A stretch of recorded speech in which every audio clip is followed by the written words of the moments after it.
So finally Durga Puja চলে এসেছে, যেটার জন্য প্রায় প্রতিটা বাঙালি ওয়েট করে থাকে। এন্ড এই জন্য আজ আমি তোমাদের সাথে শেয়ার করবো একটা দুর্গাপূজার মেকওভার লুক, যেটা হবে খুবই বাজেট ফ্রেন্ডলি। তো শাড়িটা পরার আগে আমি আমার ফেসে গ্লো আনার জন্য ইউজ করব এলফ গুডনেস এর বিটরুট পাউডার, যেটার প্রাইস মাত্র 87 টাকা। এটা জাস্ট জলের সাথে মিক্স করে ফেসে অ্যাপ্লাই করে নিতে হবে এন্ড ড্রাই হয়ে যাওয়ার পর ভালো করে ফেসটা ওয়াশ করে নিতে হবে। এটা স্কিনকে ডিট্যান করে এবং স্কিনকে ব্রাইটনিং করে তোলে। And just one wash and ফেসের গ্লোটা দেখো জাস্ট তোমরা। সো এরপর আমি ইউজ করব NYB 3-in-1 এনহ্যান্সার। এতে তোমরা সিরাম, মাস্কারা, আইলাইনার তিনটে একসাথে পেয়ে যাবে এন্ড এটার প্রাইস মাত্র 137 ইচ। সো আমি শাড়ি পরে নিয়েছি, এবার লাইনারটা ইউজ করব। এটা কিন্তু smudge proof and matte black liner. এরপর আমি মাস্কারাটা অ্যাপ্লাই করলাম এবং আইব্রোতে ব্রো সিরামটা লাগিয়ে নিলাম। এটা highly pigmented and gives fuller brows. And লাস্টে আমি লাগিয়ে নেব গুড ভাইবস এর লিপ প্লাম্বিং বাম। এটার কালারটা জাস্ট দেখো, এটা লিপকে প্লাম্বিং করে এবং লিপকে ব্রাইটনিং করে তোলে।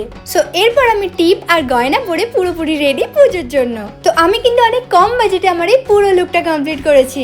আর হ্যাঁ, এখন চলছে পার্পলে পুজো সেল। তো দেরি কিসের, ঝটপট যাও আর এখনই অর্ডার করে নাও।